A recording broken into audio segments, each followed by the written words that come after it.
Hello নমস্কার, welcome to it's by Madhulika, easy and tasty recipes by Madhulika. আমার রান্নাঘরে আপনাদের সকলকে স্বাগত।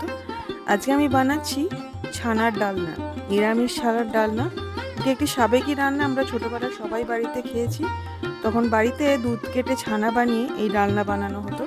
এখন তো পনির কিনে এনে টুকরো টুকরো করে কেটে ডালনা বানানো হয়, সেটার টেস্ট আলাদা। আমি আজকে বানাচ্ছি বাড়িতে দুধ কেটে ছানা বানিয়ে সেই ছানা দিয়ে বড়া করে যে ডালনা বানানো হতো সেই ছানার ডালনা। প্রথমেই দুধটাকে ফুটিয়ে নিতে হবে। দুধটা যখন ফুটে যাবে তখন তার মধ্যে গ্যাসটা বন্ধ করে দিয়ে দেবো 3 টেবিল স্পুন লেবুর রস। ভালো করে মিশিয়ে নিয়ে মিডিয়াম ফ্লেমে দুধটা নাড়তে থাকতে হবে। 4-5 মিনিটের মধ্যেই কিন্তু দুধ ফেটে ছানা হয়ে যাবে। আমি এখানে 1 লিটার টোন্ড মিল্কের ছানা বানিয়ে নিয়েছি। ছানাটা বানিয়ে কিন্তু খানিকক্ষণ আমরা ছানার জলের মধ্যে ছানাটাকে রেখে দেব, তাহলে কিন্তু ছানাটা অনেকটা নরম হবে। মোটামুটি 15 মিনিট তো রাখতেই হবে। তারপরে ছাঁকনির মধ্যে আমরা ছেঁকে নেব। লেবু দিয়ে দুধ কেটে বানিয়ে নেওয়া ছানার টেস্ট কিন্তু খুব ভালো হয়, সব থেকে ভালো বোধহয় সেটা দিয়েই হয়, ভিনেগার দিয়ে কিন্তু অত ভালো হয় না। আর ছানার যে জলটাও সেটাও কিন্তু ভীষণই পুষ্টিকর, আপনারা এটা রান্নাতেও ইউজ করতে পারেন বা অনেকে এটা এমনিই খায়, এটাতে কিন্তু প্রোটিন ভিটামিনস প্রচুর থাকে। ছানাটাকে আমরা ছেঁকে নেব একটা ছাঁকনির মধ্যে, আধ ঘন্টা মতো রেখে দিতে হবে, তাহলে বাকি যে এক্সেস জলটা থাকে সেটা কিন্তু বেরিয়ে যাবে। রান্নার জন্য আমরা নিয়ে নিচ্ছি একটা মাঝারি সাইজের আলু, 8 টুকরো করে কেটে নিচ্ছি। একটা বড় টমেটো নিয়েছি, তার অর্ধেকটা আমি বড় বড় টুকরো করে কেটে নিলাম। একটা ছোট গোটা টমেটো নিলেও হবে। 15 গ্রাম আদা আমি টুকরো টুকরো করে কেটে নিচ্ছি, মোটামুটি 1 টেবিল স্পুন আদা হবে এতে। আর 2টো কাঁচা লঙ্কা টুকরো করে কেটে নিয়েছি। নিয়েছি 1/3 কাপ মটরশুঁটি, আপনারা চাইলে বেশিও দিতে পারেন যদি আপনারা ভালোবাসেন। আর 5 গ্রাম আদা এরকম একদম সরু সরু ছোট্ট ছোট্ট করে যতটা ফাইনলি পসিবল কেটে নিতে হবে। আমি আজ টোন মিল্কের ছানা বানিয়েছি, সব থেকে ভালো যদি ফুল ক্রিম মিল্কের ছানা বানানো হয়, তাহলে পরিমাণটাও অনেক বেশি হয় আর খেতেও কিন্তু অনেক ভালো হয়। ছানাটা চাইলে আপনারা মসলিন কাপড়ের মধ্যে ঝুলিয়ে রাখতে পারেন, তাতেও কিন্তু জলটা পুরোটাই বেরিয়ে যাবে। আমি এখানে ছাঁকনিতে রেখেছি, জলটা কিন্তু এক্সেস যে জলটা সেটা কিন্তু পুরোটাই বেরিয়ে গেছে। বা ছানার একটা ডো বানিয়ে নিতে হবে, ছানাটা ভালো করে মেখে নিতে হবে। তার জন্য প্রথমেই আমি দিয়ে দিলাম ফাইন করে কেটে রাখা আদা কুচি, দিয়ে দিলাম কিশমিশ 1/4 কাপ, একটা কাঁচা লঙ্কা কুচিয়ে দিয়ে দিলাম। আপনারা কাঁচা লঙ্কা চাইলে অনেক বেশি দিতে পারেন, খেতে কিন্তু খুব ভালো লাগবে। নুন দেবো স্বাদ মতো, আমি এখানে 1 টিস্পুন নুন দিয়েছি। হলুদ গুঁড়ো দেবো 1/8 টিস্পুন।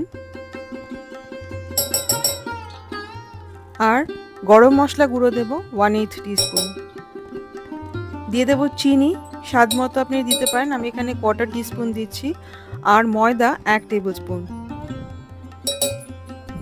খুব ভালো করে আমি ছানাটাকে মেখে নেবো। এবারে কচলে কচলে একদম খুব ভালো করে মাখতে হবে, যাতে কোনো দানা না থাকে, একদম মোলায়েম মাখা হবে।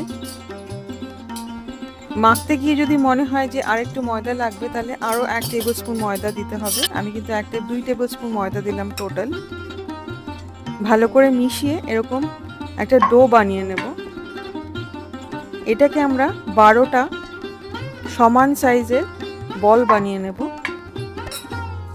তারপরে চ্যাপটা করে এইভাবে গোল করে বল বানিয়ে সেটাকে চ্যাপটা করে সমান সাইজের বড়া বানিয়ে নেব বা কোফতা বানিয়ে নেবেন।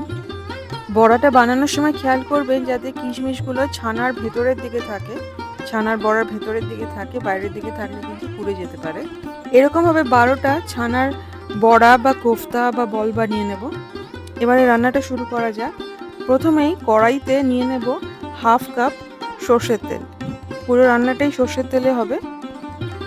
ভেজে নেব আলু, 8 টুকরো করে কাটা আলুটা প্রথমেই ভেজে নিচ্ছি লাল লাল করে।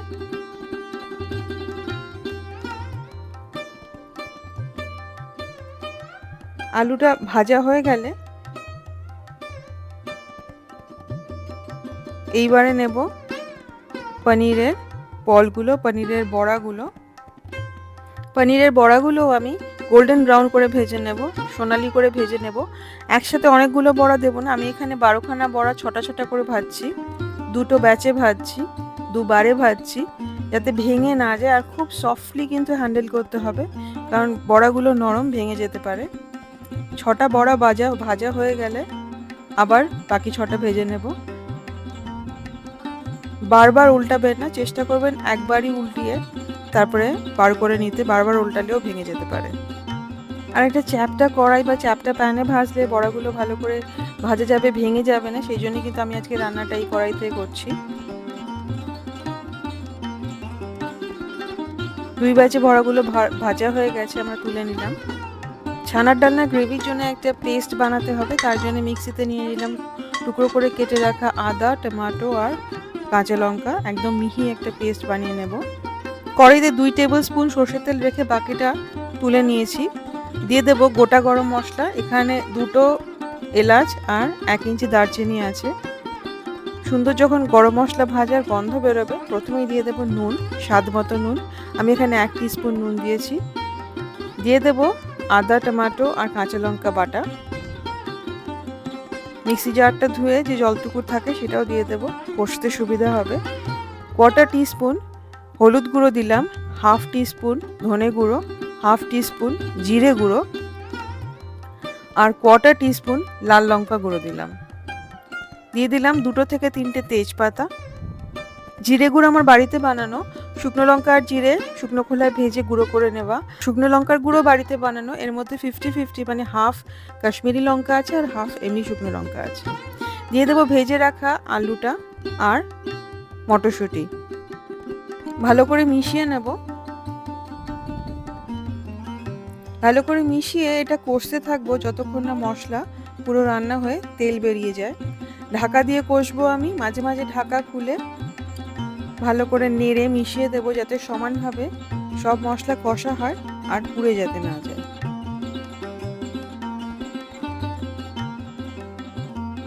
জল যখন শুকিয়ে যাবে, তেল বেরিয়ে আসবে, তার মানে মশলা কষা হয়ে গেছে। এবারে দিয়ে দেবো 3/4 কাপ জল। আপনারা চাইলে জলটা একটু বেশি দিতে পারেন যদি ঝোল বেশি চান। ছানার ডালটা নর্মালি একটু মাখা মাখাই হয়। দিয়ে দেবো 1/2 টিস্পুন চিনি।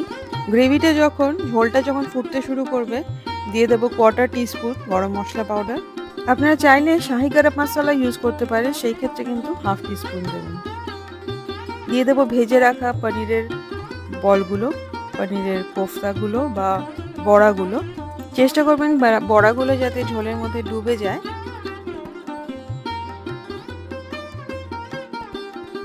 ঝোলটা যখন ভালো করে ফুটে উঠবে, তখন আমরা বড়াগুলো উল্টে দেব।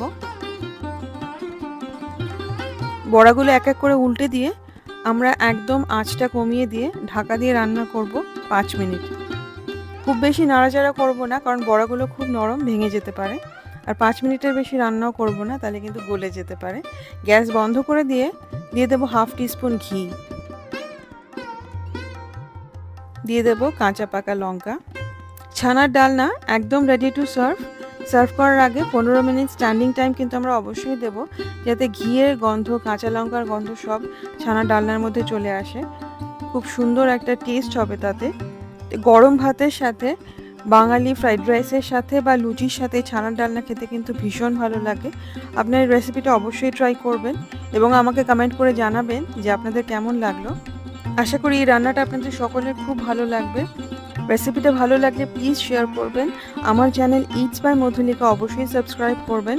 সাবস্ক্রাইব করার সময় বেল বা আইকনটি প্রেস করলে আমি কোনো রেসিপি পোস্ট করলে নোটিফিকেশন সব থেকে প্রথমে আপনার কাছেই যাবে।